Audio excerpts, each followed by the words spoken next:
again, we are your host. My name is Adetayo Olamide, popularly known as the Mide Tayo. And my name is Simeon Miracle. You can call me the Mela Effect. Thank you very much. Thank you very much. So we'll be moving straight to the panel session for time, and we're going to be reading out the citations of the bios of our panelists before they would come up and begin the first session. person we have is, please hold on as we will be reading their bios. The first person we have is Dr. Abel Akintoye Akintunde, who is an award-winning transformational speaker, a two-time TEDx speaker, creativity coach, and youth mentor with a strong calling to raise purpose-driven leaders. He is the founder of Fruit Bearers, a youth movement committed to developing influential, self-discovered kingdom leaders through character, creativity, and leadership.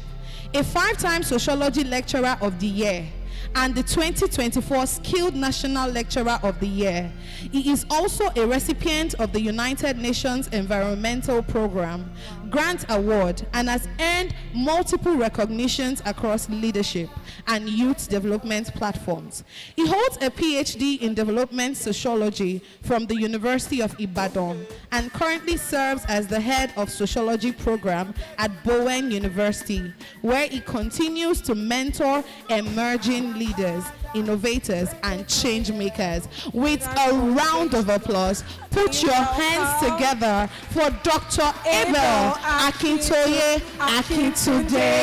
Thank you so much, sir. Welcome, sir. Good to have you. Good to have you, yes, sir. Good to have you. Now, for our second speaker, Umaru Yila Emmanuel is the founder of Doc Explorer, a fast-growing platform connecting over 1,000 medical students and health professionals through mentorship and tailored learning. He served as vice president of the Bowen Association of Medical Students, leading initiatives that impacted over 600 students. A 4-time LinkedIn top voice and most promising creator in Nigeria, LinkedIn Local Nigeria.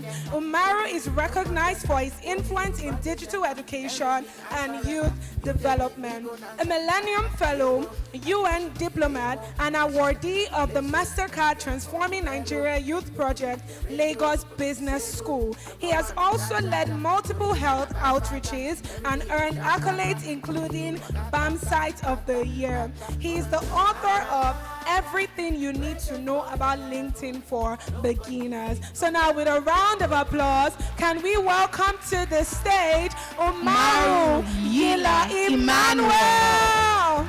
Come on, you can do better than that for our speakers. Thank you so much. It's so great to have you here. And the third person on our panelist bio is Iyanuoluwa Odedeji. I am very sorry, I am not Yoruba, so I might mispronounce a little bit. Forgiven. He is a leadership development strategist and a doctor in training of Bowen University Teaching Hospital, Ogbomoso. Through his organization, Leverage Leadership, he works with young visionaries to inspire hope for a better Africa, impacting over 5,000 students through leadership empowerment tours. A certified strategic leadership consultant and member of Forbes BLK. Iyanuoluwa served as the 2022 Bowen University one-day vice chancellor, and he was selected as a 2022 UN Millennium Fellow. Combining practical Christian principles with excellence in leadership, Iyanuoluwa continues to shape the next generation of African leaders while pursuing his medical career. Join me as I make welcome Iyanuoluwa Odedeji. He's going to join us on the stage when he's back. He just took a short break. He's going to join us on the stage. But still, can we welcome Iyanuoluwa Odedeji, our third speaker. Thank you very much. Now for our final panelists, Ray Timsey is a fifth-year medical student and content creator known for blending entertainment with insightful medical storytelling. Through creative digital content, he simplifies complex medical ideas and connects them to everyday experiences, making health information more accessible and engaging for a broad audience. His innovative approach to health communication has earned him collaborations with notable brands including Quillbot, MedUcate, Samsung, Temu, Air Clinic, and DataTap, positioning him as a growing voice at the intersection of medicine, media, and digital influence. Passionate about the role of creativity and technology in healthcare communication, Ray continues to explore how medical professionals can use storytelling and digital platforms to educate, inspire, and shape conversations around health. With a warm ovation, can you welcome our fourth panelist, Ray Timsey? Welcome, it's so good to have you. So good to have you here, sir. And now we would be inviting our moderator for this particular session. Tota Ogenetega is a Millennium Fellow, national finalist of the Orators International Public Speaking Competition, and first runner-up at Bowen's Got Talent. She is a compelling public speaker, writer, and poet, passionate about using words as a tool for impact. Through powerful storytelling, she challenges perspective, inspires actions, and amplifies voices that matter. Whether on stage or on paper, Tota speaks with clarity, with depth and conviction, driven by a vision to influence minds and shape meaningful conversation. Please join us as we welcome our moderator, Tota Ogenetega. And right about now, I can spot Iyanoluwa Odedeji. So join us as we welcome Iyanoluwa Odedeji. Thank you so much.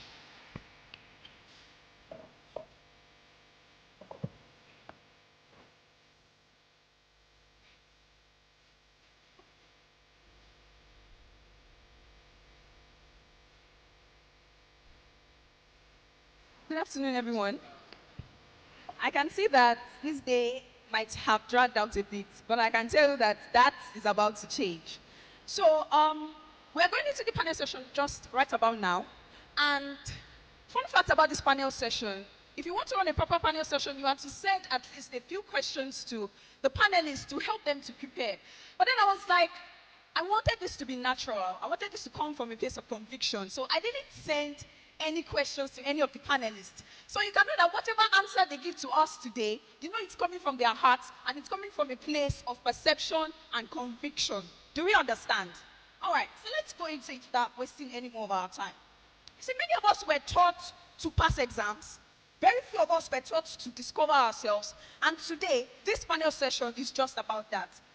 Our speakers have already been introduced. I'm not going to go through their bios anymore.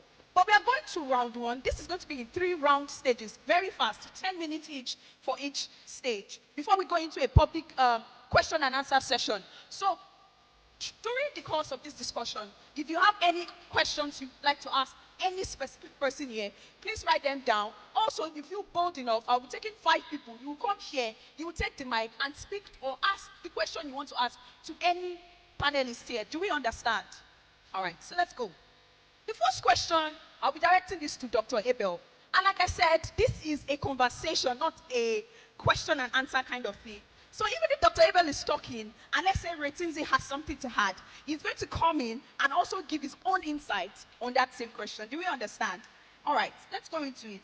So Dr. Abel, from your years of mentoring and teaching, what is the greatest tragedy a young person who never discovers their purpose? What is the greatest tragedy? What is so bad about, if I don't understand myself, the gifts I have, the potentials within me, if I don't put myself out there, what is so bad about that, Dr. Abel?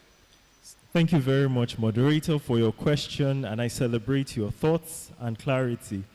In response to the question, the danger and tragedy of a young person not discovering their purpose, their sense of definition, like we said, is they will live life gambling. Everything will start to look like it. Everywhere you find yourself will start to look like the place. But unfortunately for you, that will be experimental. You'll only be trying out. The second tendency was what I highlighted a while ago, the tendency to be chameleonic. The first inspiration that your actions, your initiatives will be based upon will be to mimic what looks good, successful, ongoing in the lives of others. In other words, others become your starting point. Therefore, you violate the principle of growing and living from inside out to living outside in. The environmental becomes your influence. The environment becomes your influence. People become your influence. The question is, what happens to the original you? And like I always say, if you choose to be like someone else, the best you can be is number 2. What happens to number 1 that God designed you to be? And that is the danger of not discovering yourself while living, or the tragedy of living without discovering yourself. All right. Thank you. Thank you. Speaking of the original you, someone once told me that any medical course is a jealous lover, in the sense that once medicine or any related medical course lays hands on you, there's literally no way for you to involve yourself in any other aspect. So in light of this, I would like to direct this question to Ray Timsey. When did you personally realize that medicine alone wasn't going to define you? Why did you want to do more? Why can't you just be Dr. Akinbile, but without the content creation? Okay, so making content. Good afternoon, first of all. It's nice to be here. Nice to see the beautiful faces of everyone. Hi, everyone. So, creating content. I've been creating content before I entered medical school, before I entered university at all. So it was just something I found very interesting, something I was interested in, something I enjoyed doing. And I just didn't want to be limited to just one thing. I wanted to be like known for not too much. Like I was thinking too much about it then, but I just wanted a different side of me that is not the book part, because the book part felt like it was not very natural. It was something I was doing to survive. You know, because we wanted to go to medical school because we thought medicine will make us escape.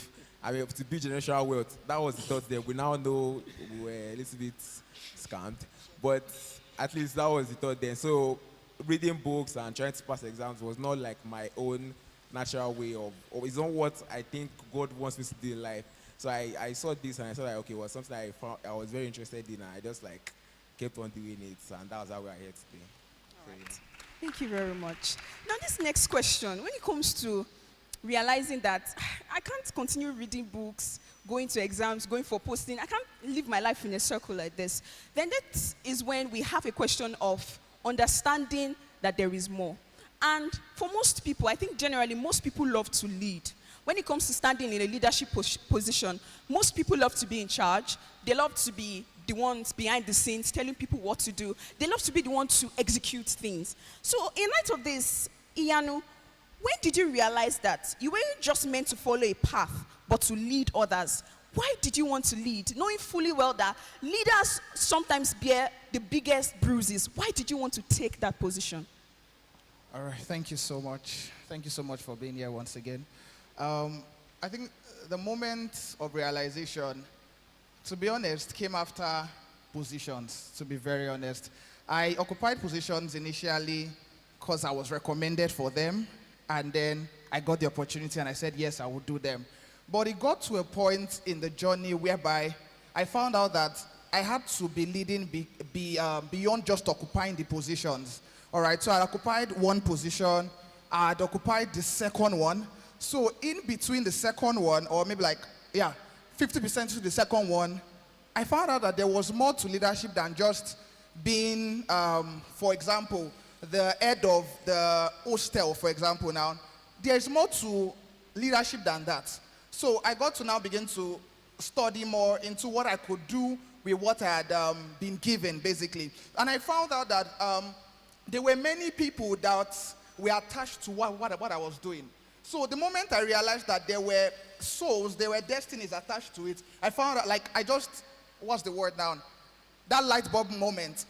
I have to help these people. I have to impact these people. So it went beyond being the male or shepherd of the student body into the fact that I literally have charge over all the male hostels.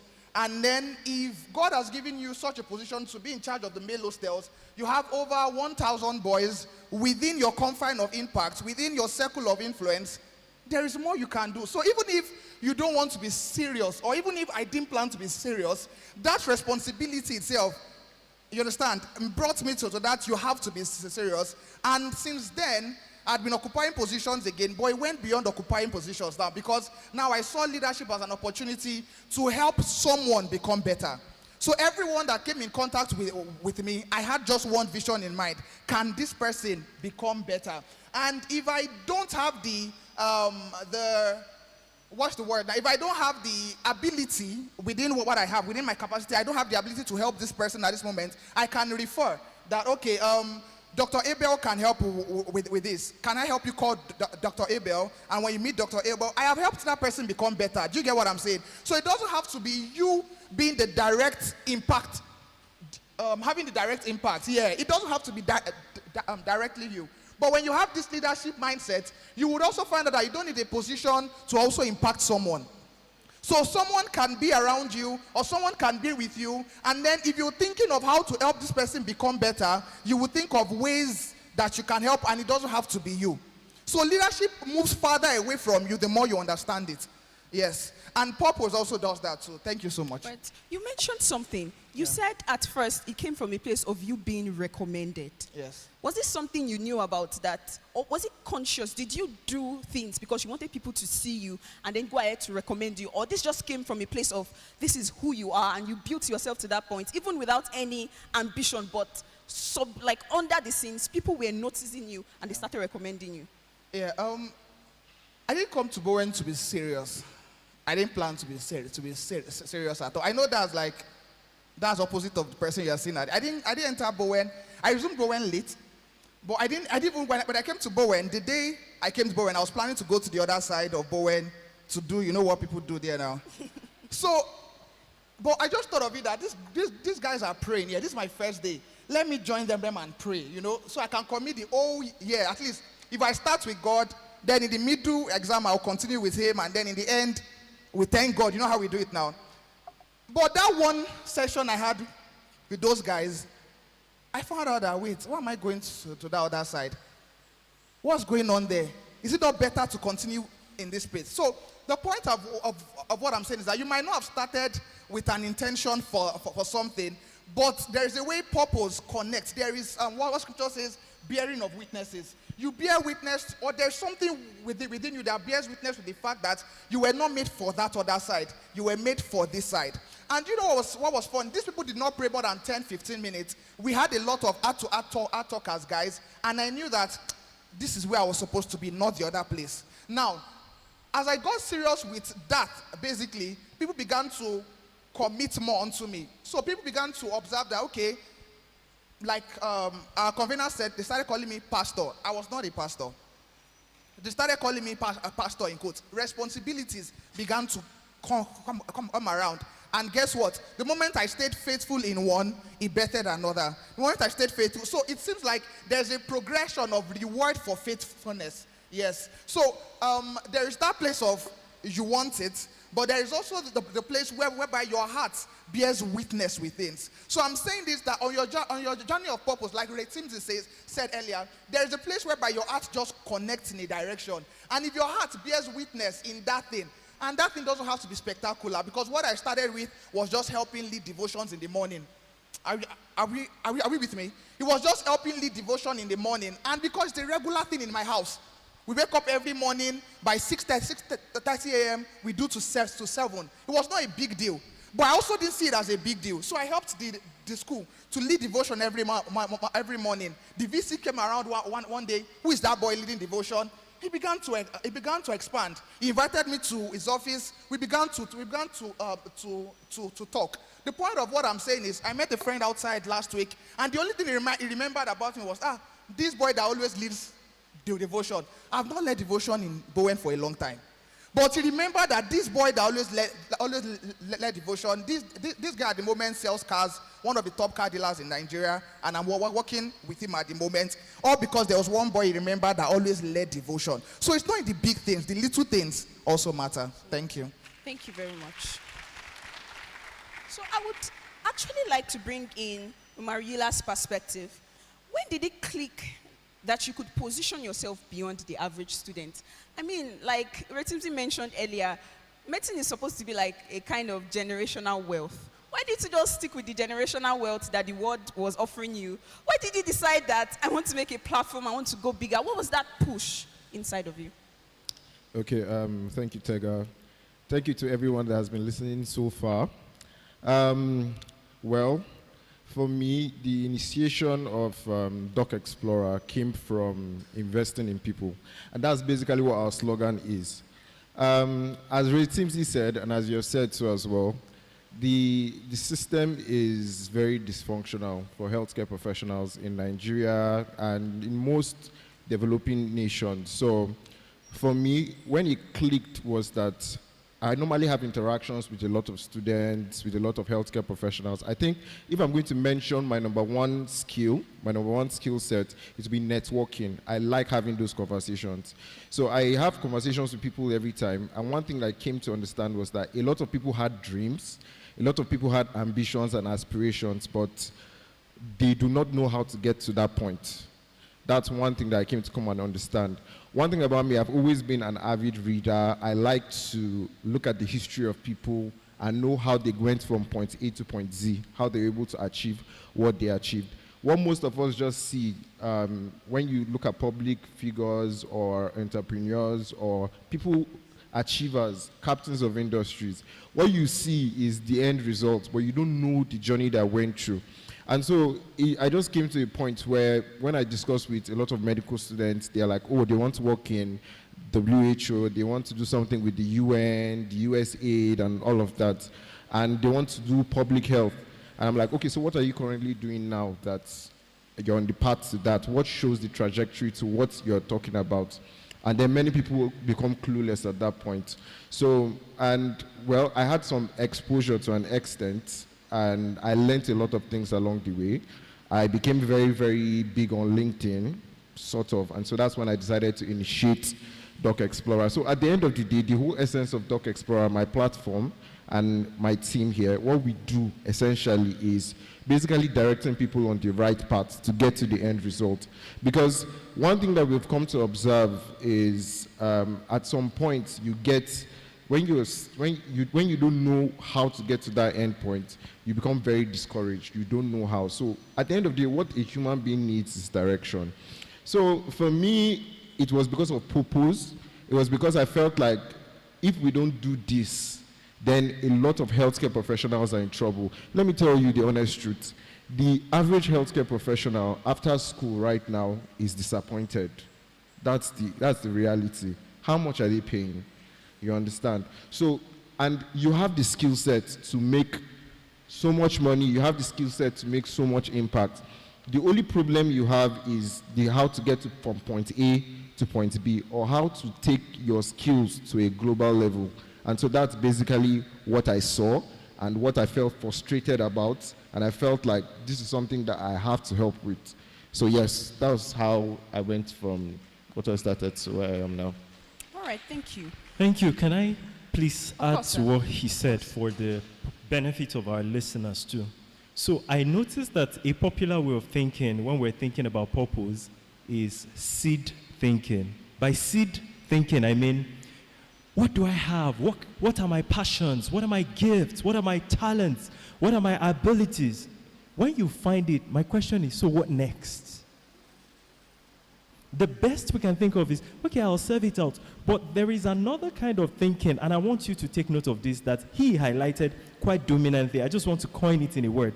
Let's move from seed thinking about purpose to need thinking about purpose. Need thinking. There is a frustration out there that needs easing. There is a question spread out there that has persistently been asked in Bowen University that needs answering. can I come to be the answer, provide the answer? There is a pain somewhere that I can provide a cure for.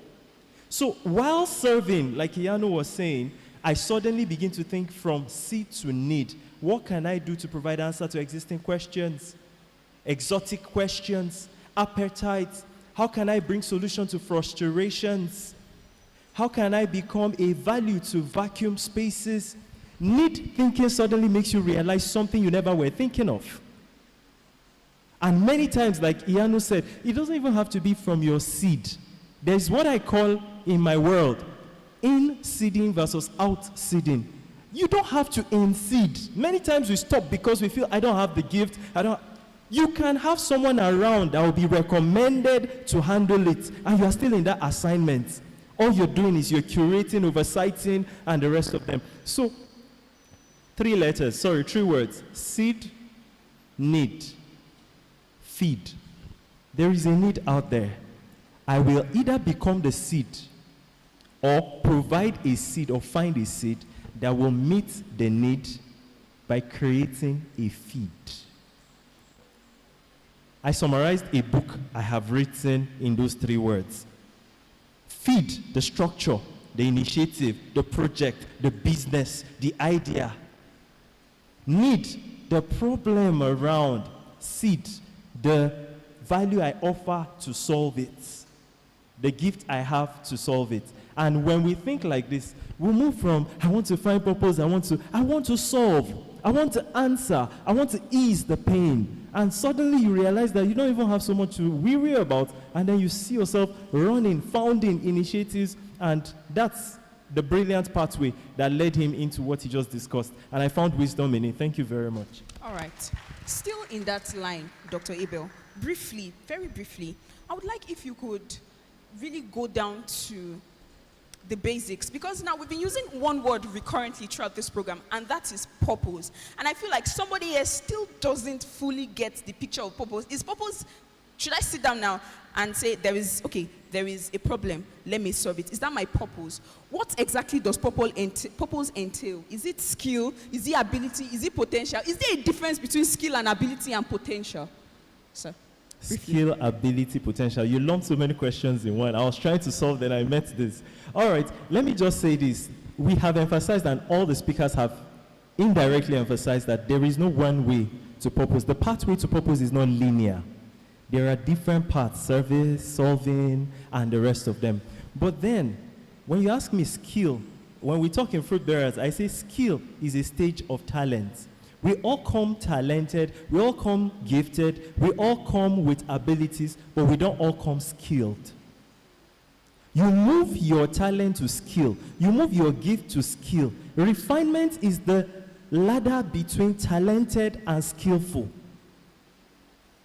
Transformation is the ladder between gifted and skillful. So skill is an adjective describing competence. All gifts come as raw material. All our abilities come as raw material. God designed you to move from what He created you to be to what you can become in excellence. So when we see ourselves that way, it becomes easy to separate between talented and skillful. Many of us are talented, but not all of us are skillful. And that is why I usually say that if you are talented, the highest you'll have is recognition. There's something about you. There's something about you. But if you move from talented to skillful, you move from recognition to recommendation, to invitation, and to celebration. And many of us are complaining, I'm not invited. It's because you are just talented. You are not skillful. You are talented. If the least 5 of your kind in your field, in your gift, in your ability here, why would we pick you? Why should we pick you?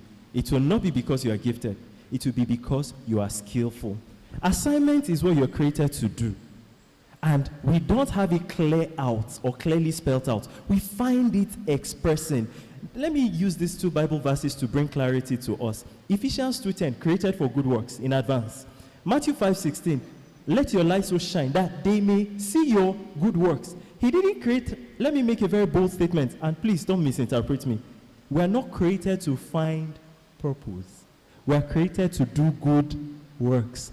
When we start thinking of purpose in terms of good works, we'll stop asking, what is my purpose? We'll start living our purpose. Purpose is to be lived out, not to be found out. It's to be lived out, not to be discovered. Discovery is what's killing and holding many of us back. Because of time, let me pause. All right. Thank you very much, sir. All right. Okay, sorry, I'll try to be quick. Let me just add to what Dr. Abel has said. So I'll be very honest with everybody that is here, and I want you guys to listen to me very, very clearly. When I started Doc Explorer, exactly 2024, March 5th, that was the day we launched Doc Explorer. And if you remember what I told you about why we started this thing in the first place, you see, the honest truth is, from the first session I had, I only had 23 people that attended. Like, it was a physical session, only 23 people attended. Today, I've trained over 2,000 medical students and healthcare professionals. Now, I'll be very honest with you. There's one thing that I've come to learn, because over time, I've been able to interact not just with students, I've interacted with healthcare professionals across different countries. And one particular person stood out to me. Why? He was an attending, he's an orthopedic surgeon, and attending in the United States, right? And he reached out to me and he was like, oh, he's seen some of the things, some of the services that I offer is one-on-one tutoring. Like, you know, when you have a keynote address on a major conference, right? So he wasn't actually confident enough in public speaking. And he just said that he felt like, so he read one of my posts and he felt like I was the right person to like train him for 2 weeks before that session. And there was something that I told him that day that I've told every other person I've trained from that time till now. Sometimes in purpose, you have to become, you're not necessarily, you're a person that has an idea, you know you want to do something, you have a conviction that you know you are meant for this, but then you are not that person. If I'm meant to be a public speaker, but I'm a very shy person, sometimes you have to become the person that is meant to be for that purpose to come to actualization. I don't know if you get what I mean. Sometimes you need to convert yourself. That takes a lot of work. That takes a lot of remodeling. It doesn't necessarily mean you change as a person, but the purpose is greater than the person that you are. I don't know if you get me. And then you have to be that kind of person for that thing to come to light. So at the end of the day, purpose makes you or converts you. When you eventually find purpose, and somebody looks at you the next 3 years. I remember one time I was talking to my dad, and my dad saw one of his friends that is currently a politician. And then my dad was like, he was never like that in school. He was a very, very quiet person. So purpose made him to become that kind of person. I hope you guys understand. Thank you. All right. Thank you very much. So what we're going to do now, we are going to go into what I call the hot spot, which is where I ask a series of rapid questions, and our panelists answer in nothing less than 5 sentences. So now they have to give us impact, they have to give us value in their answers, but only in 5 sentences. All right, let's go.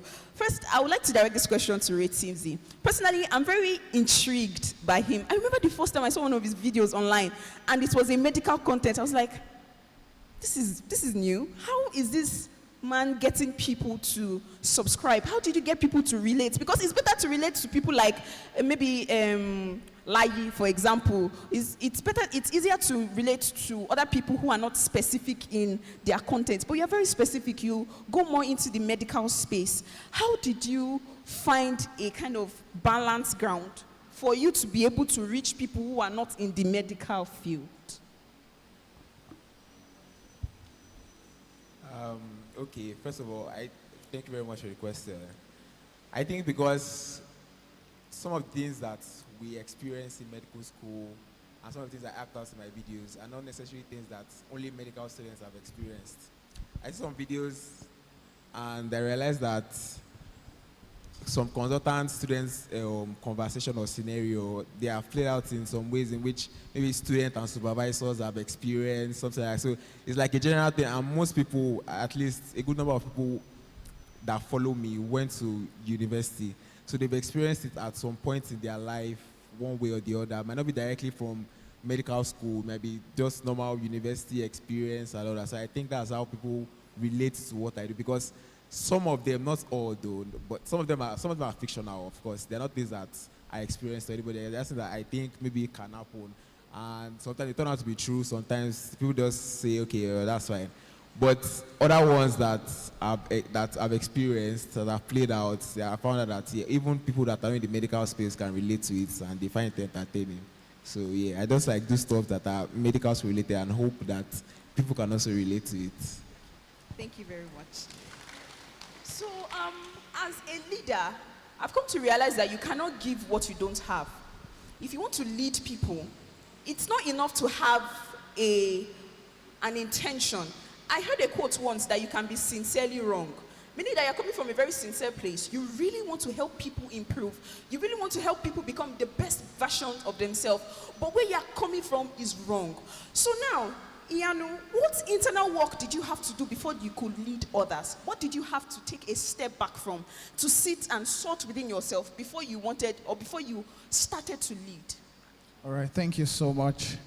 I think this is a very, very important question. Like I said, we just have few sentences. But yes, there is work to do. There is work to do. Hila was speaking and he mentioned how that at times the purpose reconverts. That reconversion, as easy as that word is, that can take 5 years.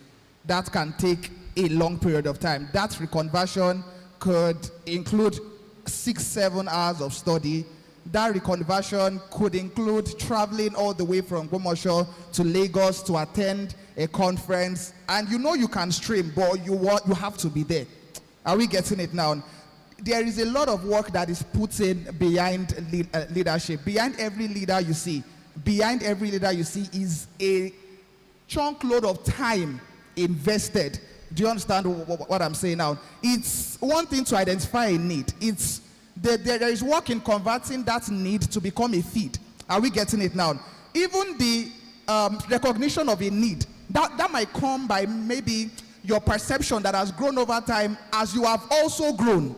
Are we getting it now? So as you're growing, your perception grows, and then you are able to identify needs faster than you were before. But identifying a need is not all that there is to it. There is also the conversion to a feed. Now, what people can consume and be blessed out of, that also requires work. So every stage of leadership requires work.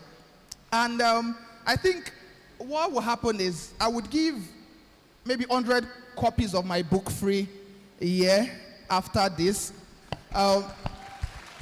Yeah, I think, thank you so much. Thank you so much. My roommate is here, Finn. You will help bring it. Thank you so much, sir. I love you. All right. So I didn't plan to bring it, but I know it will help a lot. And the reason why is it was my first book to be ever released. There were many questions I had in mind and everything, but it was one of the most stressful moments of my life, a part of me that was stretched a lot, because I didn't want to just send out any kind of leadership book. There are many leadership books. Why should they feed on my own?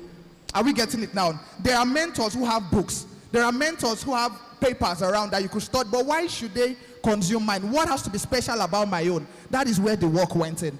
So I began to study, and then I found out that I could present a book in a fictional story. By the time you see the book, you can read it in about 2 hours, actually. It's going to be a story. It's a story, and from the beginning to the end of that story, you might be glued all through. So I had to do leadership in such a way beyond just what is leadership, to about talking about a student and how the student navigated through the school and various things that she learned and unlearned and relearned along the way. So it's a book that will really bless you. I'm not here to sell the book, but I'm here to tell you that there is work behind leadership, and you must put in the work. Thank you so much. All right. Quickly, Iyanu said something when he was talking, and I caught wind of that. He mentioned something about attending conferences. Yeah. Attending conferences, which is literally building yourself. Before putting yourself out there, there is building yourself. And like he said, there is work to do. When it comes to building yourself, you now have to make a more conscious effort. If it were to be, let's say we were students of the other side. When I say the other side, I mean Bowen University in Iwo, studying, maybe I won't say simpler courses because every course has its own peculiarities. But let's say, for example, you were studying theater arts, and you had more time on your hand to develop yourself. But now we are here. We are studying like a medically related courses. So now it has to come from a place of I want to be to a place of now actually doing. So beyond wishing, beyond listening to podcasts, there's this place of intentionally building yourself, reading books, going outside, and also like Umari said, having conversations, engaging with conversations, meaningful conversations with people who have gone ahead of you, so that these people can now project their sacrifices onto you, so that we can now begin to pay the price. All right, having said that, Umaru, pardon this joke, there are many fishes in the sea, yeah? Why did you choose LinkedIn? Why not Instagram? Why LinkedIn? Thank you, Tega. Do you want me to talk about LinkedIn? We won't finish today. But you see, so I'll give you guys a very short story. And you said 5 sentences. Okay, just permit me. I attended, talking about conferences, last year I attended, that's webinars plus physical events, everything. I attended nothing less than 20 last year. Sorry, sir, were they all paid? Like, most of them? Well, I attended some, I spoke at some, so I mean, yeah. Why LinkedIn? So I attended one conference one time. This relates to a story. When I was deep in NIMSA politics. NIMSA is the Nigerian Medical Students Association. And so I met this guy. Let's call him Femi. And normally I was big on Instagram. I use TikTok, I use Twitter. But like in Bowen, they made us to do I think Iyano will remember, they made us to do, for one of our courses, they made us to do a LinkedIn, that we had to open a LinkedIn page and submit it. I don't know if they still do it from Jobberman. And so we did it, and I had that page. The page was dormant. I didn't use it. I just left it there. So fast forward to 2023, when I started thinking about the idea of Doc Explorer and like how Doc Explorer would happen and everything. So I met this guy, and then we exchanged contacts, we exchanged Instagram and everything. Then before he left, he was now like, let me have your LinkedIn. I have LinkedIn, but like I just had maybe like 40 connections and followers. And he gave me his own LinkedIn. I opened it and I saw this guy had over 10,000 followers and connections. And he now started telling me that, his LinkedIn is his life. He makes over $800 per week, this and that. And he's a medical student like me. And so I was sincerely interested in how he was able to do that. I attended some LinkedIn optimization workshops. And I'll tell you categorically today, or specifically today, that LinkedIn changed the way I see the world. Let me tell you people something. You see, I'll say LinkedIn and mentorship. LinkedIn taught me mentorship. And LinkedIn is a leveler. So everybody that is big, that is doing something great, and whatever it is, you might not be able to connect with some celebrities, some politicians, some captains of industries on maybe TikTok, Instagram, because there's some sort of classism on some of these apps. But you see LinkedIn, so far you bring value. So far you're doing what you're doing, you're on a journey. You'll be able to connect and relate with a lot of people. I don't want to start mentioning some names of people that I have in my network, but I've had top CEOs, people reach out to me on LinkedIn just because they can see that I'm doing something that is purpose driven. You understand? Some of them will even send messages to you. And I've come to understand that LinkedIn is if you are in a developing nation, or you're in a nation that has scarce resources like Nigeria, LinkedIn is that place where you can take your skills to a global scale, and then you'll be able to get results from it. That's the only app, and it has the concentration of the most serious people in the world. So everybody knows that when you're coming to LinkedIn, you have a certain lingua, you don't just talk anyhow. Everybody is serious-minded there. So if you're doing serious business, it's easier to get results or conversion from whatever you're doing. So LinkedIn became the place where I felt we could really help medical students to find things like research. We have gotten a lot of internships for people. We have gotten jobs for people. We have gotten mentorship. And mentorship particularly, because mentorship is that thing that can help you. The way I define mentorship, if somebody that you see today, maybe he's 60 or she's 60 and has achieved so much, Mentorship is that thing that can help you reduce the years to get to that end result. Because that person would have already gone through like a lot of challenges, ups and downs. So if that person should tell you, do A and don't do B, it's easier. And you see that you might get the results in lesser years. So LinkedIn just became that house. I mean, we got a lot of contacts for a lot of people. We were able to connect skill to people that needed skill. We were able to do a lot, and LinkedIn just became my second go-to place. And that's why I invested a lot into LinkedIn. I think we have done over 6 LinkedIn optimization workshops for medics specifically. And many medics have done so much. They have gotten scholarships, research opportunities.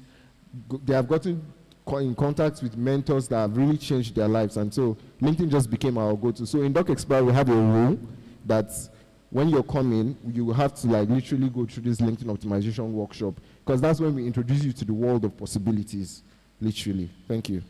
All right. So we will be going into a kind of not crossfire in the violent sense, but I'll be asking a general question, and our panelists will be giving us their own peculiar insight to that question, because I know and I believe that there are people of different belief systems, different values. So this question I'm about to ask, we are going to enjoy a variety of personal opinions, so we can understand that, as Dr. Abel said, purpose is not linear. Sometimes it can be non-linear, if there is a word like that. After this session, we'll be going into the question and answer. So please prepare your questions. If you're bold enough, I'll be taking 5 people to come up and ask their questions specifically. All right, are we ready? Are we ready? Okay, thank you. Where do students get it wrong? Now, I'm asking this question because 90% of us seated here are, to an extent, still students. So where did students get it wrong? I want you to come from a place of, where did I first get it wrong? Because our stories cannot all be a culmination of a bed of roses. You missed a step somewhere. What was that thing that you did wrongly that you are willing to share and to be vulnerable a bit to help us, prevent us from making that same mistake? Where did I get it wrong? Where did students go wrong? Let me start so that we can buy time and buy air. I had a gift in my final year. On the day I was going to convocate undergraduates, my uncle brought this gift, and the gift was a book titled The Power of Focus. That was the first time I was meeting Donald Trump officially. That's the book he wrote. And I was excited. I wasn't too curious. I just said, thank you. I knew one more book added to my library. I got home, and I opened this book. Imagine my surprise. I was hurt, offended, disappointed, and annoyed. Why? Everything in that book contained everything I should have been doing back in school that I never did. I asked myself, did he read this book before they gave it to me? Or they just gave it to me as an impulsive gift? I saw the trainings I could have attended, steps I could have taken, all of the network opportunities I should have explored. Thank God that in this time, those are not things that you have to scramble for. They come to you. But even then, there were those opportunities I never had to take because I didn't know better. What I could have done as an undergraduate, I started doing as a postgraduate. Most of what I teach in Fruit Bearers is like trying to get those days fixed in my students, fixing myself in my students, fixing my yesterdays in my students, and trying to ensure that you explore. You have what I call the Issachar quotient, your ability to see penetratively into time, to take the opportunities that are locked in time that the average person does not see.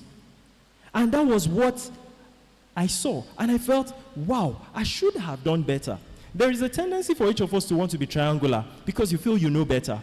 But there's something I also noticed, that every undergraduate that is teachable stands a bigger chance, a higher chance, a more successful chance than an undergraduate that feels full. I know it. I get it. Before they say it, I already know. No, there is no harm in hearing again what you've heard. There might just be a new word you need to add to your vocabulary. Always have a listening, teachable mind. But again, Issachar quotient to discern that this time is a space for maximum exploring of opportunities. All right. Thank you, sir. Okay, to add to that, he ended with the word opportunity. No, I'm not playing a game, but he ended with the word opportunities. I think one mistake that I could have made, or I made at some point until I got a reset, was that don't wait for opportunities. I know you've heard this before, but there is a kind of fear, especially when you have also achieved a lot over time. You tend to relax and want to wait for opportunities, but you don't wait for them. You actually have to create them. And I'm not saying this to give you a quote. I'm telling you because of where you are at the moment. You are in a country where, like one of my lecturers would say, things are not working. Are we getting it now? If you don't create it, it won't come. That's the truth. If you don't make it, if you don't make it happen, if you sit back and then you read the testimonies of people who are in first world, second world countries and expect the same to happen to you here, you will spend years wasted, to be very honest. You will spend years wasted, except you come to that point where you realize that if you don't help yourself, no one is coming to help you. And the truth is, we are believers, fine. But there is also a limit to how much God too can help you, except you show yourself ready for help. Are we getting it now? Except Peter showed himself ready as a fisherman, there is no how there will be an instruction to cast to the other side and get those amount of fishes that he caught. Are we with me now? Many of you are expected to sit at home and an instruction of go to the other side and throw your net should come. It doesn't happen that way. And especially for those that are also achieving one or two things at the moment. It got to a point, see, I've served at the highest position you might think of as a student in Bowen, being the one-day vice chancellor. I felt high. To be honest, I have Christ in me, but I felt proud of myself. Everybody was proud, and I felt very high. But throughout the next 3 to 6 months after then, I relaxed, waiting for things to come. That I've served as one day VC. It's out there, had interviews with Punch newspaper, with Guardian newspaper, with Nation newspaper. So I was expecting things to flow. Are we getting it now? But nothing came. So I had to now contact a mentor of mine that laughed at me for over 3 minutes on the call. And he told me, Jan, if you don't create it, it won't come. Then I began to create these opportunities. Then by the time I created opportunities, I stepped into rooms and they asked, what position have you served in before? I told them one day vice chancellor. They say you are the person we're looking for. So if I didn't find a way to find myself in that room, there's no how that one day vice chancellor will be needed. Are we getting it now? There is no way. There are certain jobs of 6-7 figures I've collected at the moment, and it was that one day vice chancellor. It was that presidency. Are we getting it now? Please create these things. And when I say creating it, I mean take steps to find yourself in those kind of rooms. Get on LinkedIn. Create it. Celebrate yourself. Meet Yila concerning LinkedIn. Read books. Study Ray Timsey. If Ray Timsey did not create content in quotes, you would not know that there are certain things. Sir, I was preparing for an exam and it was your stuff that helped. I remember that Ray Timsey said this, and then I just chipped it in. And then you will get what I'm saying. So put yourself out there to create these opportunities. And if you think that going to conference is stressful, people that are streaming this online, I went with this. What you see physically cannot be compared to what you're seeing when you're streaming. Are you with me now? And there's more seriousness I would take with you that comes to meet me physically in this conference than somebody who texts me from home and be like, sir, I was streaming, and then I don't have time for that. There'll be somebody, there are 2, 3, 4 people that will come here and will reach out to me. Those ones are more important than those. And if this was a paid conference, I would take you more serious. And let me tell you this, when talking about work, I've spent over 1.5 million on trainings in the last 6 months. And they've yielded, of course, let me tell you the yield from me so that you not think I'm spending alone. They have yielded over 5 million to 6 million. Last I calculated 5.7. I'm giving you exact figures because I can show you the result from it. So when I say put in the work, create the opportunity, I know what I'm saying. Thank you. Okay. Can you guys hear me from the back? Can you guys hear me? Okay. I think one of my best ways to try to communicate with a crowd is like having a heart-to-heart talk. So this is like a heart-to-heart talk between me and you. When I say you, I mean you, whoever you are or wherever you're sitting. This is between me and you. So I have two things to say.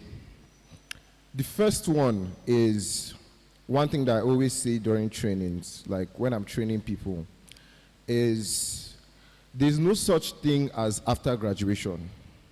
It's a myth. Do you understand?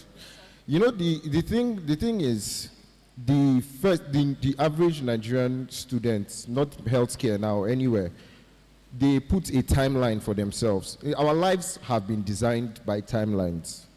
After secondary school or high school, they'll say you should come to university. You're here now.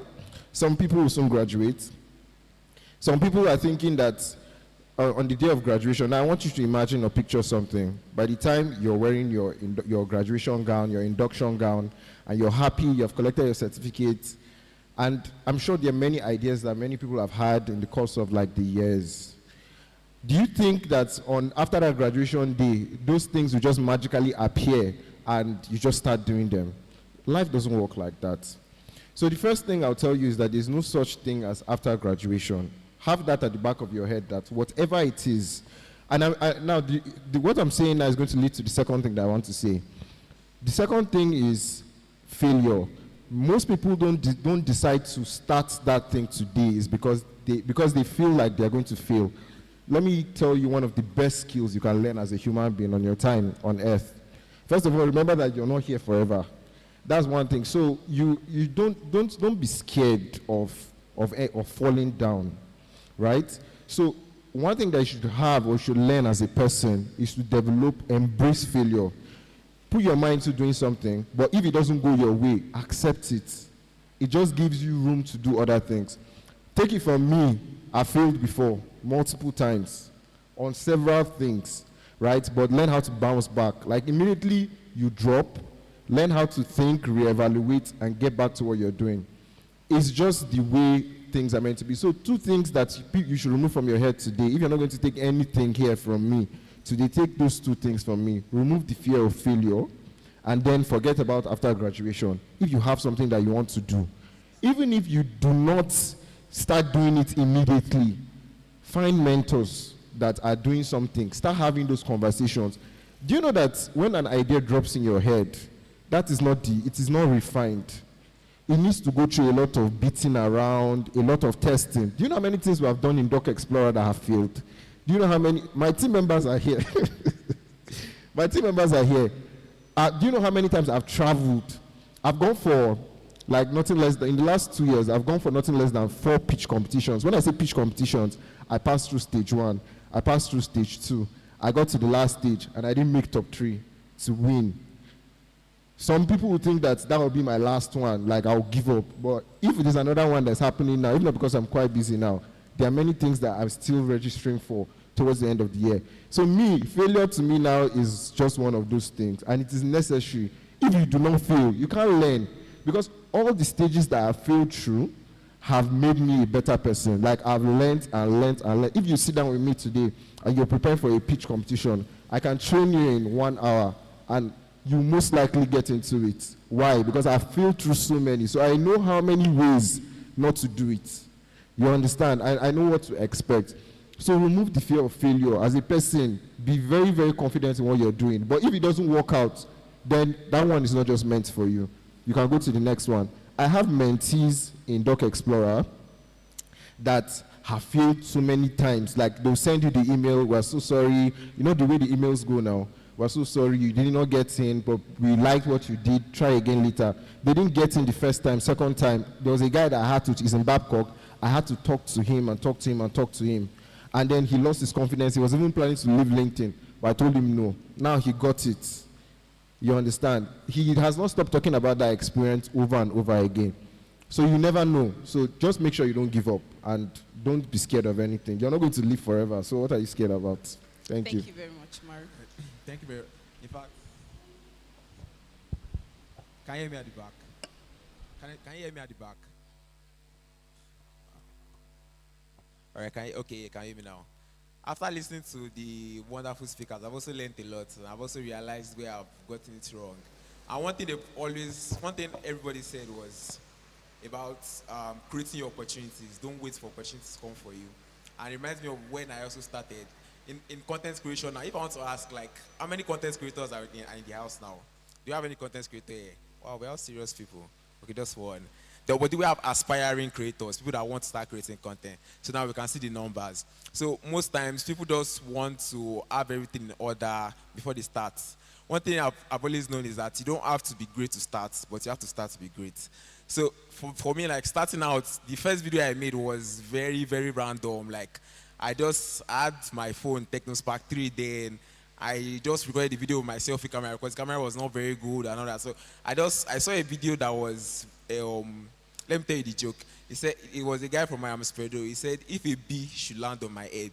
So I wanted to predict the joke. I thought I was going to say, am I going to grow beards? But he said, am I going to be beheaded? So I was like, okay, I'm going to make my own version of this joke and say, if I should eat the head of bees, am I going to grow beards? So I did that, and I just like posted it, and people liked it.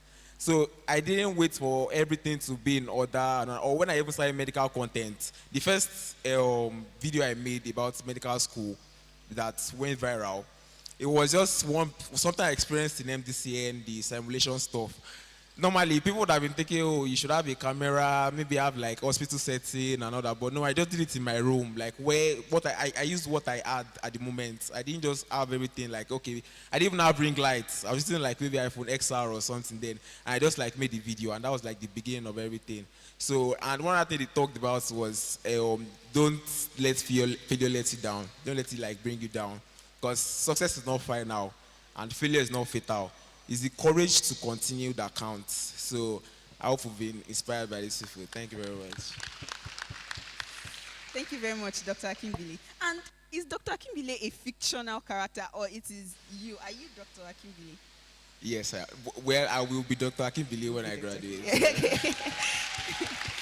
Thank you very much. So now we are going into question and answer. First 5 people to raise their hands. All right, so we have the first 5. Please come forward. First 5, come forward with your questions. If you have any other questions, please put them down on paper, and one of the protocol members standing at back there, Keziah, please can you get up so that you can see you? Please come forward. Pass your paper to Keziah. I won't be taking so much, so the first 5 papers to get here, I'm going to read them out loud. Okay, so who wants to go first?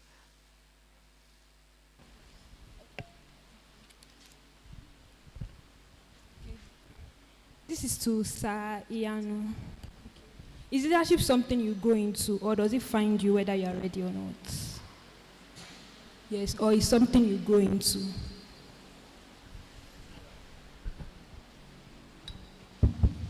All right. I believe leadership is lifestyle. Leadership is, in one way or the other, you're doing leadership. That's the truth. It's either you're leading yourself. At least the minimum level of leadership is what you're doing to yourself. Are you getting me? Leadership is about influencing. Leadership is about helping decision making.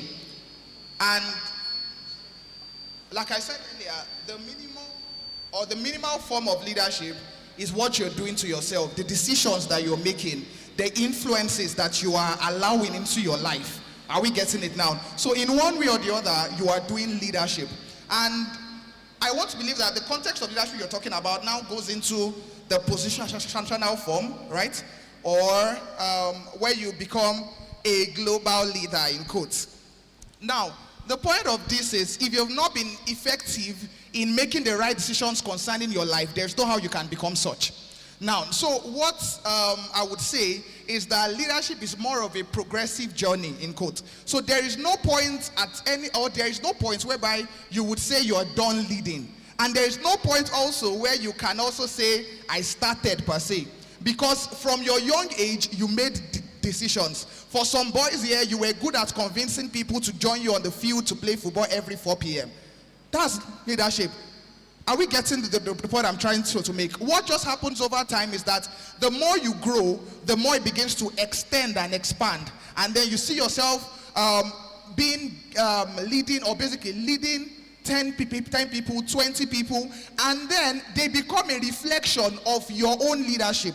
Are we getting it now? They become a reflection of your judgment. How good are you in making the right decisions? So they would usually say that everything rises and falls on leadership. So I want to recommend, or I would basically say that it's more of a growth journey. As you become better, in quotes, you are opening yourself also to better opportunities, and you're also opening yourself to better experiences in leadership. So it's more of a growth than, what's the word? Than it's finding you. Yes, leadership can find you. Yes, leadership can find you. Purpose can find you. Emmanuel Iren says, leading seeks you. Have you heard of that? Yes. So there is leadership finding you, but that is, like I said, there's the bearing witnesses that have to happen. Good leadership won't find you if you've not been able to lead yourself well also. Are we getting it now? The opportunities you're looking for are also looking for you, but not just this version of you. Can you become a better person and attract better opportunities, attract better leadership spaces, attract better people to lead? Thank you so much. So I'm going to say this going forward for the questions. Please go straight to the question, and for the panelists going to respond, please let us try to respond within 3 sentences. Yes, 3 sentences or less, in fact. Okay, so there's always this saying that you are merely existing till you know your purpose, then you start to live. So like there's this statement that Dr. Abel mentioned. He said you don't discover purpose. You don't discover purpose, you live it. Like you live purpose. So my question is that if purpose isn't something we simply discover, but something we live out and grow into over time, then living itself is a continuous process. So how do we recognize when we've truly begun to live rather than merely existing? Can we celebrate her for the brilliance of that question? That was a very well articulated question. Yes, you don't discover. What God created us to do is not to go discovering, and it's taking time. And I can't remember which of our fellow speakers said, we're not here twice, we're here once. Let's remember that. Life, this current life is not rehearsals. We're not coming back a second time to come and live again. The moment you realize that you won't be exposed to, Toby Onibogi, my mentee, will always say this, you will never be exposed to 5,000 people for 4 or 5 years or 6 years or 7 years of your life again in a lifetime, no matter how big your workplace is after school. Therefore, whatever you have to do, you do. The name of how to find purpose that answers her question is expression, which I talked about. The other word you may want to find for it is doing. I said good works, Ephesians 2:10, Matthew 5:16. What can I do? The simple way to help you convert that mystery into an actionable plan is to look at yourself in terms of service. Joseph didn't know the name of what was happening to his life. The first version of it was, I can dream, I can dream, I can dream. But the next time we're going to hear his story, I can interpret, I can interpret. But we don't see the difference between those stages. He was doing until something happened, and then he realized, wow, in fact, an office now came for that discovery. But he didn't set out, I want to go and find interpretation. He was just being the best at what he was doing. David was commonly playing the sling. He was commonly studying God, communion, and suddenly an opportunity came for a Goliath. And then it became a recommendation platform. He was given 100 to captain upon, and suddenly other opportunities came. And the man who never attended a military school was winning battles that military officers who attended military schools never won. There is transformation, but there is expression. When we live our lives scared, a lot of things will be held back. You don't have to figure to move. You move figuring. You don't have to discover to move. You discover it moving. Keep planting. Genesis 8:22 is my final analysis on this. When we read it as a memory verse. When I read it and when you read it next, I want us to find wisdom.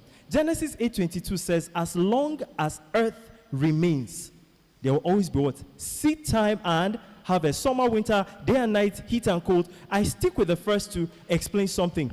Seed time harvest means from now on, stop looking at TIME as clock, calendar, mathematics, time. No. Life, time, opportunities, decisions, days, moments are now seed-like, are now soils. What should I do when I show up in this hall? Plant.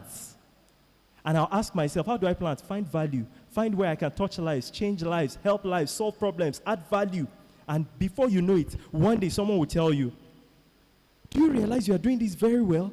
You should probably think of opening a LinkedIn account and blah, blah, blah. So I say this, deployment is another word for expression. It is in deployment that you find alignment that now leads to your assignments. Don't go finding assignments. You won't find it. Deploy. Alignments will happen, assignments will happen, and refinement keeps going, and bigger versions of you are happening. You don't discover moving, you move discovering. Thank you very much. Thank you, sir. Good afternoon, everyone. So my question is to no one in particular, but it's something I've heard, and I want to understand anyone's point of view.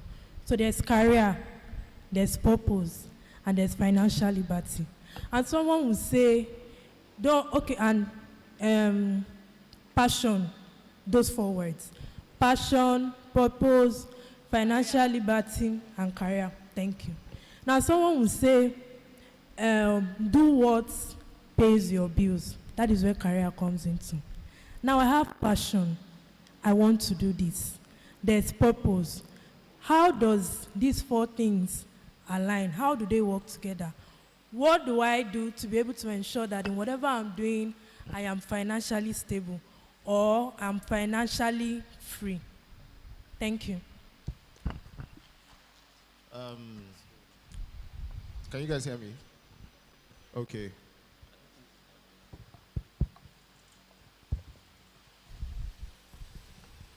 Okay. So this is a very good question.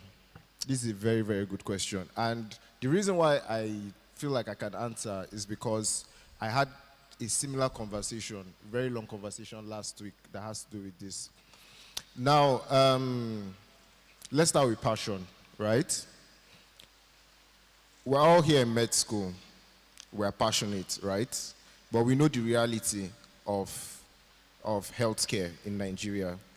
If you're not planning to jackpot, you're not planning to leave the country, you know that if you are planning to do like work in the hospital and everything, you're not going to earn a really good salary. I mean, you might not be able to afford a car maybe in like your first 5 years. Realistically, if you're working in a hospital because of the state of things, unfortunately, that's the reality that we find ourselves in. But you're passionate, and that's why many of us are passionate. I mean, some have other reasons of getting into healthcare, but they were passionate, that's why they came. Some were passionate, that's why they came. Now, that passion eventually becomes your career, right? It becomes your career. Now, your career can either wear you out. Passion fades, let me tell you. I can be very honest with you. I'm sure the way you were feeling when you got into, let's say for nursing students, when you were in 200 level and you came to Boots, and if you're in your final year, there are 2 different feelings entirely. Passion fades. And I want to say the vagaries of the weather and the storms that have to do with healthcare would definitely put you on that path of getting to a state that you become exhausted. If you ask final year medical students now and you talk about passion, they can slap you. It's not about passion anymore. They just want to be out of here. But at the end of the day, it becomes your career, right? And then you do what you have to do. Now, let's talk about money. And the reason why I'm saying this is because as I said, I had a conversation about this, and we spoke about this with somebody that we're trying to work on something that has to do with this question. Healthcare professionals, medical students, never talk about the financial aspect. And that's a very, very wrong notion. You should always remember something. You're not going to live on words. You're not going to live on thank you. You're going to live on money.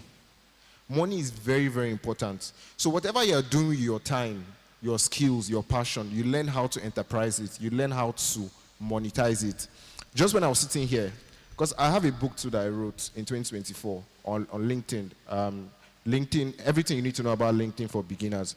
I had 2 people buy my book, and I made 10,000 naira here. So you see, the thing is, you have to look for things in whatever you're doing and monetize it.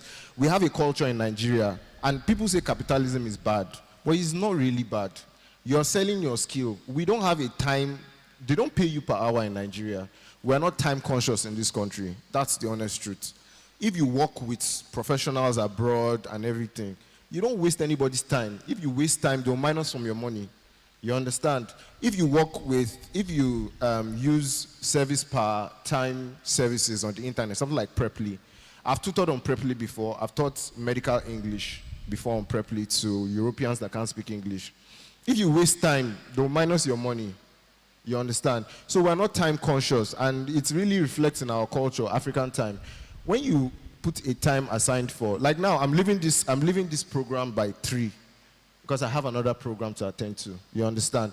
So if you waste time on anything, generally, like you just need to find a way, anything that you're doing, no matter the passion you have, make sure you enterprise it. Make sure you convert it into skills. Like, which department are you in?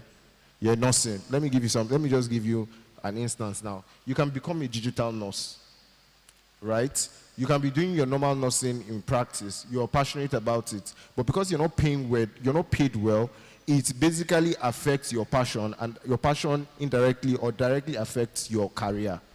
So you can see the way everything is connected. So you have to be realistic, and then you have to find ways to be comfortable enough. By becoming a digital nurse, you can become a virtual care assistant. Days that you're not on your shift or your call, you can become a VA. VAs are getting paid $250 per week. The ones that are in Nigeria. That's easily $1,000 per month. How much are they going? Is there how many nursing jobs in Nigeria will pay you over ₦1 million? So you make your passion, and it's still in line with the things that you're doing. So you make your passion and form other skills to earn. Because money is very important at the end of the day. Just always have it at the back of your mind that no matter what you are doing, no matter how passionate you are about that thing, you need to live by finances at the end of the day and resources. I hope I answered the question. Thank you. Briefly, before the last person speaks, I have a very sincere question here. It says to Mr. Akintayo, I think that's Dr. Abel, I feel like I have many interests and passion. How do you choose a direction when you're a multi-passionate person? I also feel overwhelmed because I don't fully understand all the parts available to me, and I don't know where to start learning. How do you begin when you feel like you don't know enough? Thank you very much. That's also a very clear question. So there are two sides to that question. Whenever it comes to me, these are the answers I give. Chronologically list out what you have identified as your abilities, your potentials, your strengths, your dreams, your possibilities, basically. And then compartmentalize them into 2 chapters. I call the immediacy component and the futurity component. Many of you here are multi-gifted. Many of you here are multi-potentates. But you can't do everything you're gifted and equipped with here on campus as we speak. There are the parts of them you can do here and now. Like what what's his name again? I'm sorry. Iritimzim. Sorry? Him. Now, what he is doing, he is maximizing time now. Is that all there is to him? No. There are far many more potentials deposited in him, but that cannot find expression yet because this for now is what he can accommodate along with medicine. It's a blessing that he discovered that. But it will be a greater blessing that the multi-potentate seated in this room can also discover theirs and say, oh, while I'm here, I have 2 years to go. What else can I drop in the market of life that will speak about my seed? He said something. I'll help him summarize something he said.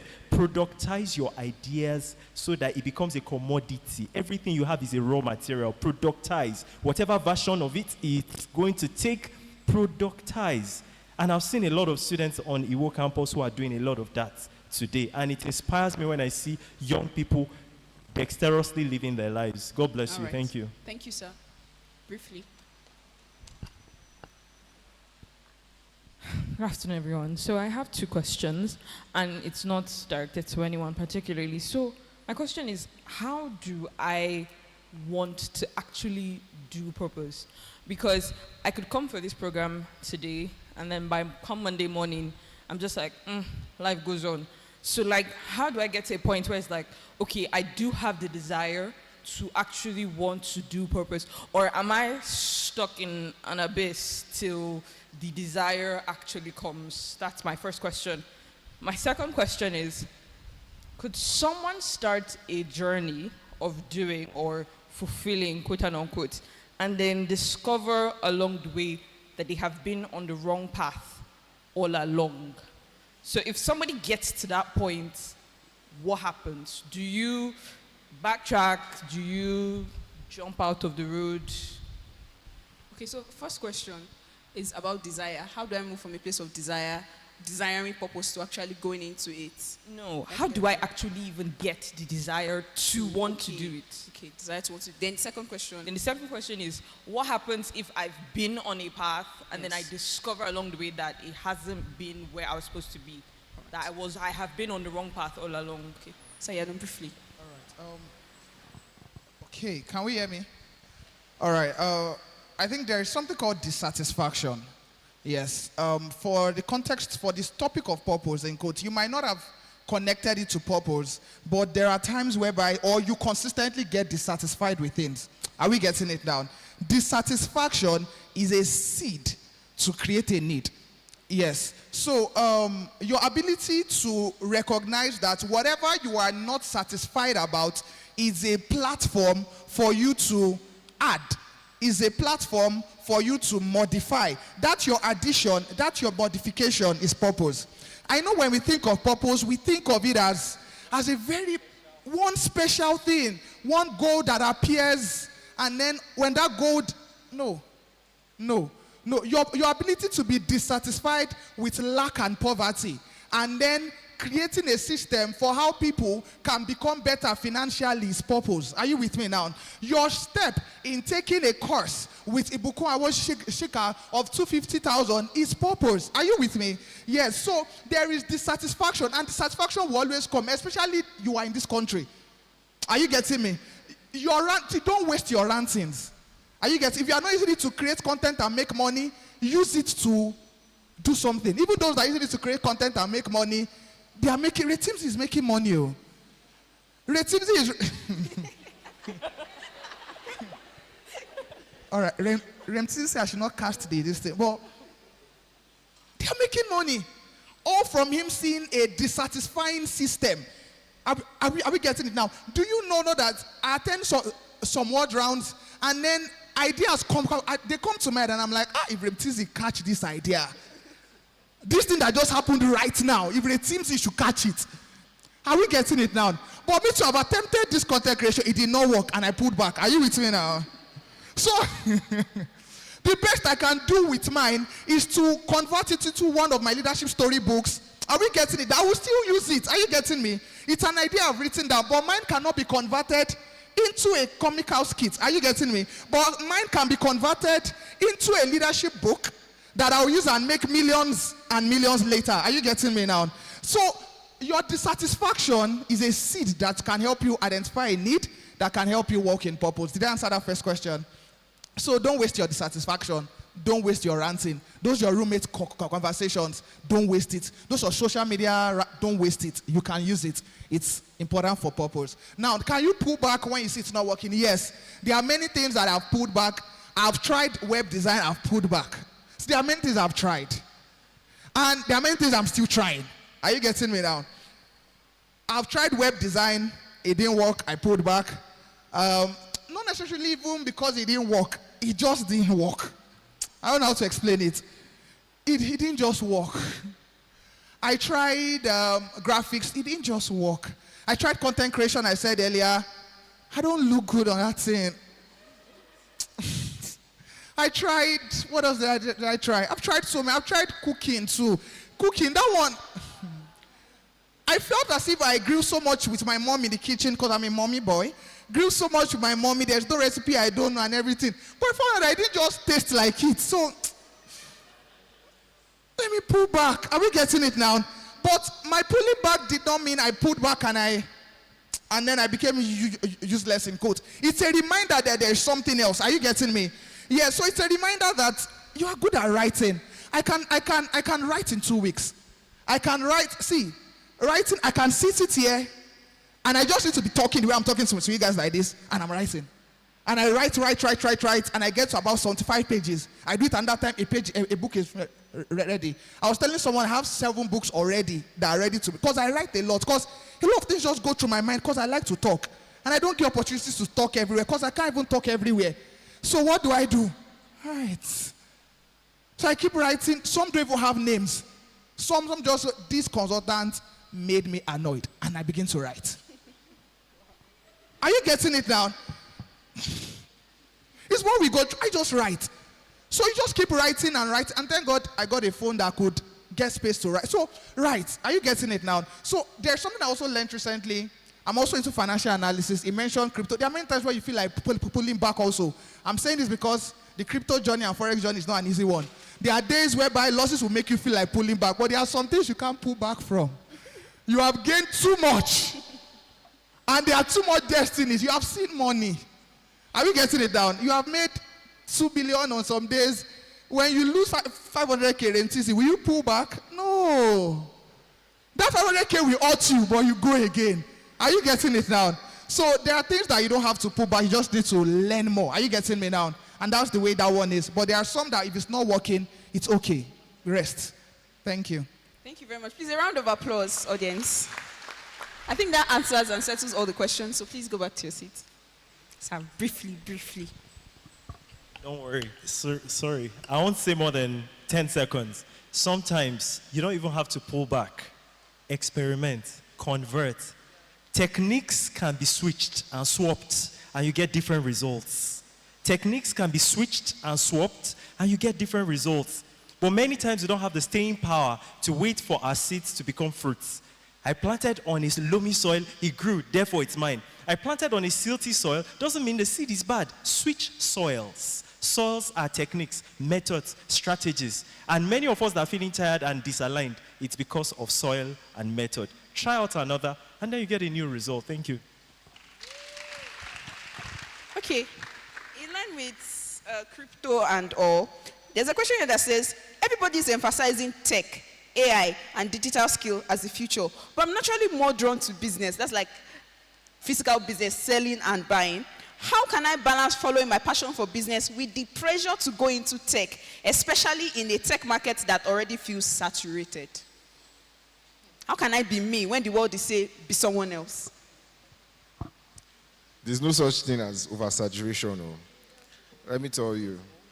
There's no such thing as oversaturation. You just do things differently. And as everybody has been saying here, experiment. You have a different... There's something... I think I saw Tumishe here in the back. There's something we're talking about recently. You want to do business. You want to do business, and then... The person said you want to do business. She's into business, but everybody's talking about tech. You don't need to go into tech. Let me tell you, there's no big tech company that is particularly a tech company. It's, at the end of the day, it is run by the VCs. It is run by the business people. If you are very knowledgeable about the tech space, the truth about it is that when you have an idea, because I've gone through this process before, I've done a diploma at Lagos Business School, so I've done some particular case studies on several businesses, several tech startups. There's no big deal about having an idea. Many people have the same idea that you have, but who controls it at the end of the day is the tech, is the VCs, the venture capitalist companies. It's the business people, it's the investors. Because you know how to do tech doesn't necessarily mean you know how to do a business. So continue with your business. Well, if you like creating businesses, that's your passion, go on with it. Most people, let me tell you, there are some people that their work, what they do, it's not like they have a particular career or a particular business that they are building. They just see your idea, they like it, they don't even have the money to invest in it, but they know the people that that have that money.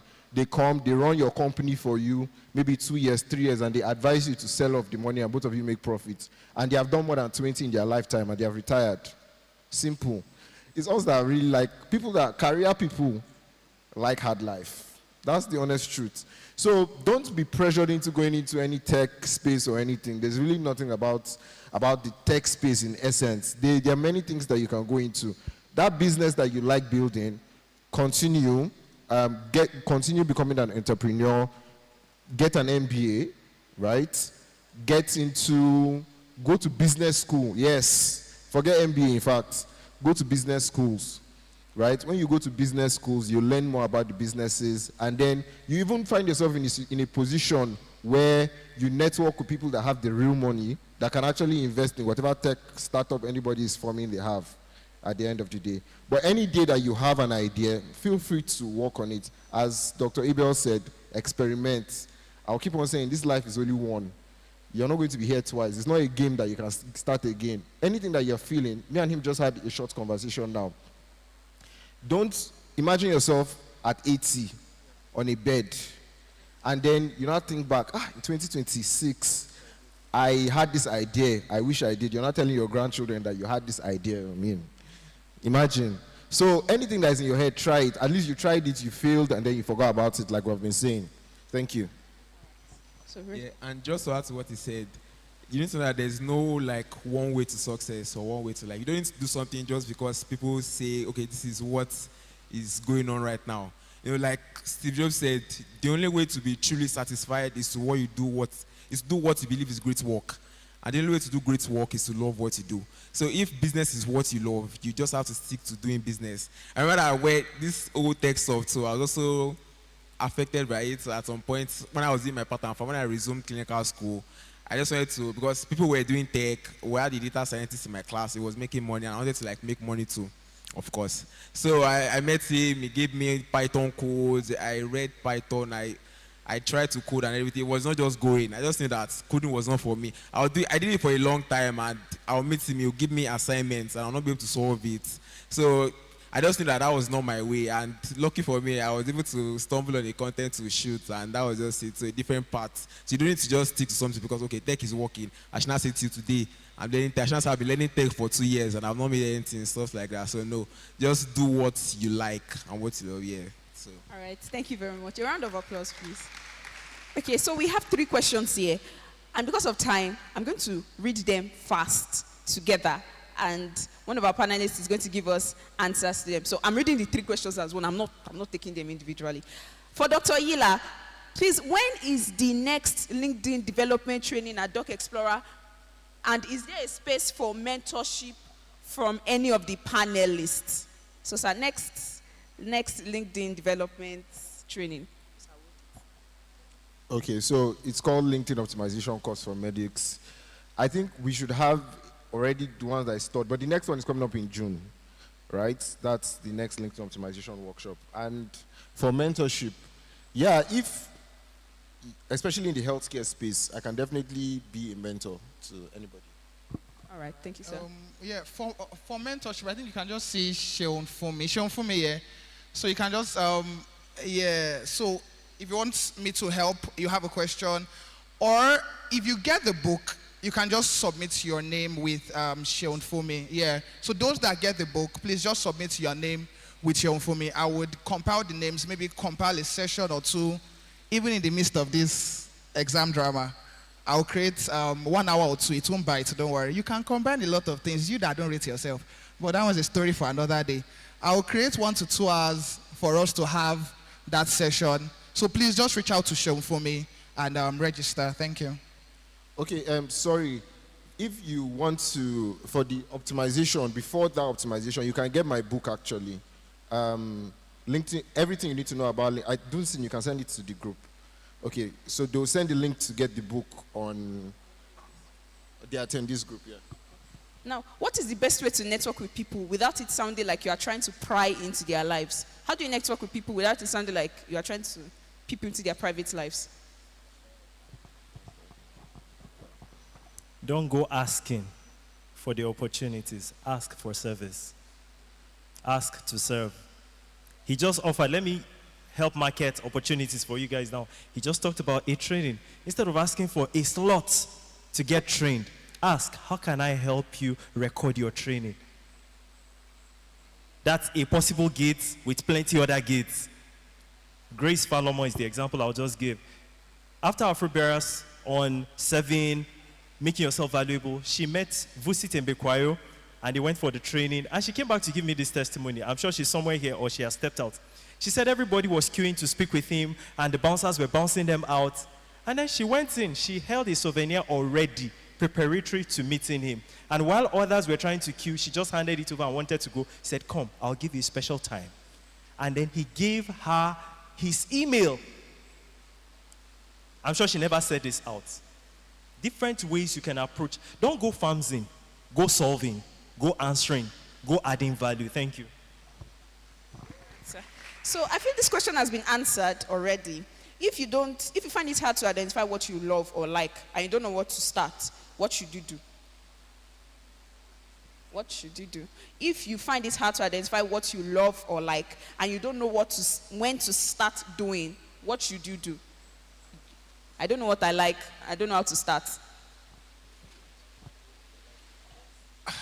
I would say reach out. Yes, don't be quiet. So reach out. There are many answers that could come out from that question, but we don't have the time. Please reach out. I still put it on my status a few days ago. If it's not making sense, send a message. Send a message. Please reach out. I have benefited from reaching out, and it has helped me a great deal. So please, if you don't know, it's okay not to know. Please reach out and let's help. If we can't help, we'll recommend, we'll link you up. That's just it. So, but please reach out. Thank you. All right, ladies and gentlemen, we've come to the end of this beautiful panel session. I hope you've learned more than a thing or two, but more importantly, I hope that beyond this conference, you will begin to live intentionally. You will begin to, more than put yourself out there, you will build yourself in there, that you begin to pay the price, and that every idea you come, you have received the courage to step out, not wondering if it will work or not, but just doing what you love. Thank you very much once again. Continue. Enjoy the conference. Enjoy the rest. Please celebrate our panelists and the moderator. Thank you so much. It's been such an awesome session. Do we agree? Please, can you celebrate our panelists very well till they get to their seats? Please keep celebrating them. Keep celebrating. Thank you very much. Thank you so much.